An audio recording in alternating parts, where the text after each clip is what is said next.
Every winemaker will tell you, the best part of making your own wine at home is tasting your own wine at home. I'm Tim Vandergriff from Master Vintner, and today we're tasting my Master Vintner Merlot. This has had about 6 months in the bottle, so it's primed for a tasting. I tasted it as soon as I went to the bottle and was really impressed with the character at that point, but now I'm going to be able to really evaluate it. So, let's start off with the standard tasting procedure. We are going to look at the wine, we are going to smell it, and then we are going to taste it. Step one in looking at the wine is to assess the color, clarity, and hue. And you want to do that by turning the wine glass on its side and looking through the thin edge of wine at the top of the glass. That's because if you hold it up, you're looking through quite a volume of wine, and if you look down through it, you see your hand or the stem below. But when you turn it on its side, especially over a white or light colored background, you get the thin layer of wine, you can really see into it. This Merlot has a beautiful, richly purple-red color, and that tells us something right away. If it's purpley red, that means the wine is still fairly young and it came from well-extracted red grapes. Merlot is normally a nice, rich, deep color. Of course, there is white Merlot, which is a light pink, and there are some cold climate Merlots, which are more garnet or ruby hue. But this is fully ripe looking, and that purple color also tells us the wine is quite young. Red wine has several different pigments in it. In fact, it's got many pigments in it. But specifically, one of them is blue. And we know that blue and red together make purple. But that blue pigment is very unstable. So over time, it will break down, leaving only the red pigments behind. And our wine will take on a true red color, or even in a very well-aged example, it could come on to a bricky red color.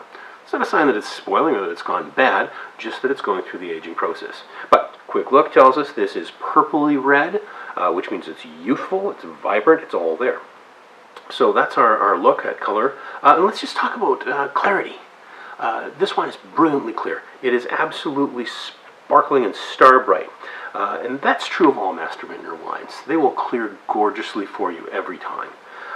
And this just looks really inviting to the eye. So the next step in look, smell, taste is smell. We're going to swirl the wine in the glass to concentrate the aromas so we can smell them. And we're going to take a good deep sniff to make sure we get that blast of aroma deep into our nasal passages. Oh yeah. So, right away, I'm getting sweet fruit. I'm getting dark cherry. There's some strawberry, interestingly enough. There's some plum notes, sort of a deep, rich plumminess, like an Italian prune plum that's fully ripe. But it's also bright. There is some raspberry there that I didn't get that quite when it was just in the bottle, but there it is. Strawberry and raspberry. And there's also currant. It's got a nice, juicy, rich, curranty aroma, which is common to a lot of the Bordeaux grapes. Bordeaux grapes are like Cabernet Sauvignon, Cabernet Franc, and Merlot. So it's got that juicy, curranty character that's kind of making my mouth water a little bit. And there's no oak in this. This didn't come with oak, and I didn't put any in because I wanted to see how it came out just straight out of the box. So it's got bright frontal fruit, not hidden by any toastiness or smoke notes or honeyed notes. The next batch that I'm making, I'm going to split it into several different sub-batches, and I'm going to oak each one of them to see what I can pull out with a little more structure. So let's smell, and now we're going to taste it. And just a little sip and run some air across our palate to enliven it. It looks like I'm gargling with the wine, but it's actually a good tasting technique.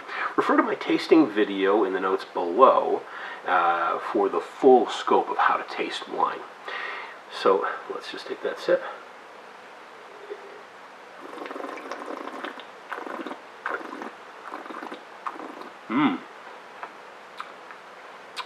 Black cherry. Right away I get black cherry. Oh, and a lot of it. Also blackberry, blueberry. There's almost a mulberry note. Not many people have had mulberries. Some of you may have, but wow, it's really interesting to have that evolve through the other flavors, including plum. There's some red cherry in the finish. It's all layers and layers of these wonderful fruit flavors.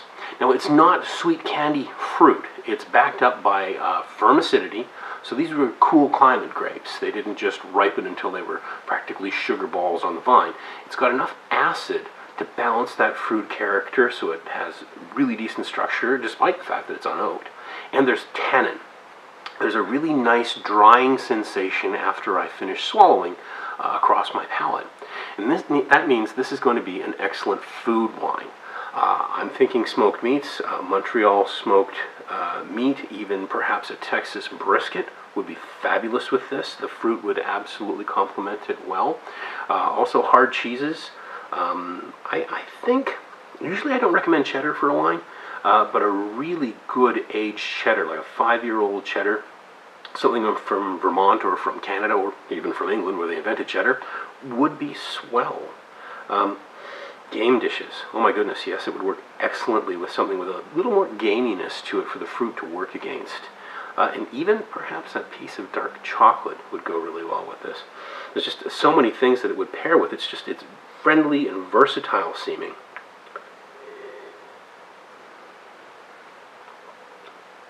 And traditionally, Merlot it's considered to have lower levels of tannin than, say, Cabernet Sauvignon, its sister grape. But this has really refined tannins. They're very smooth and they go on for quite a long time. So I'm really pleased to drink it on its own. It doesn't require food to complement it. And I can see that finish developing over time and some more length coming out of it as it ages. Right now it's drinking absolutely gorgeously. I'm really happy with this wine. It's turned out excellent. Not only is it drinking well right now, it's got potential to age for the future. It's got a nice balanced character, the fruit is there, the acid's there, the tannins are long, and I can see having it with a wide variety of different foods. It's turned out so well, I can't wait to share it with my friends and my family. And I think you're going to like it too. Master Vintner, love your wine.